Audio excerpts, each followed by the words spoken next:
Alamin ang latest weather update ngayon dito sa Sir Aris Official Weather News Today. Ang si Leon ay further nag-intensify pa nga siya. So kanina alas 4 ng hapon, ito ay nasa may layong 900 or 725 kilometers silangan ng Esyage, Isabela. Ito ay nagtataglay ng lakas na hangin na 100 kilometers per hour malapit sa sentro at bugso na abot sa 125 kilometers per hour. Kumikilo sa direksyong west, northwest sa bilis na 15 kilometers per hour. So ito naman yung inaasahan natin na magiging track netong si Bagyong Leon. Ito ay nasa severe tropical storm category nga rin.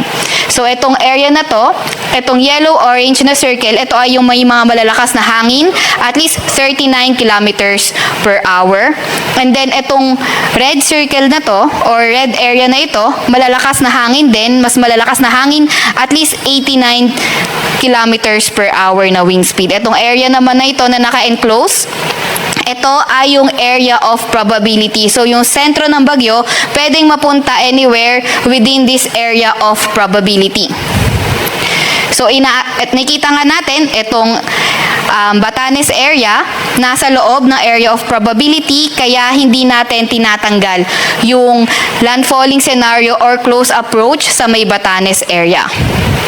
Ito nga ring bagyong ito ay inaasahan natin magra-rapidly intensify throughout its passage over the Philippine Sea in the next 24 hours. Posible itong maging isang mapunta sa typhoon category at lumabas ng PAR by Friday morning or afternoon. So yung rapid intensification hindi natin niro-rule out. Kagaya nga na nabanggit natin na posible itong mag-rapidly intensify along the Philippine Sea, hindi rin natin niro-rule out yung possibility na ito ay maging super typhoon habang palapit dito sa may Batanes area. Kaya lagi tayo magantabay sa mga ilalabas na update ng Pag-asa.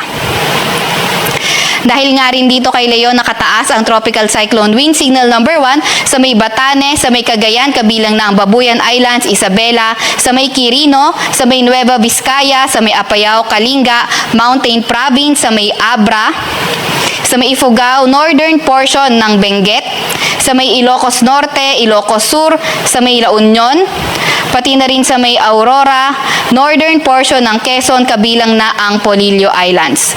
Pati na rin sa may Camarines Norte, eastern portion ng Camarines Sur, Catanduanes, eastern portion ng Albay, northeastern portion ng Sorsogon, eastern portion ng Northern Samar at ang northern portion ng Eastern Samar. Para sa mas detalyadong impormasyon, pwede nyo bisitahin ang aming website pagasa.dost.gov.ph. Punta kayo under Tropical Cyclone, makikita natin yung Tropical Cyclone Bulletin.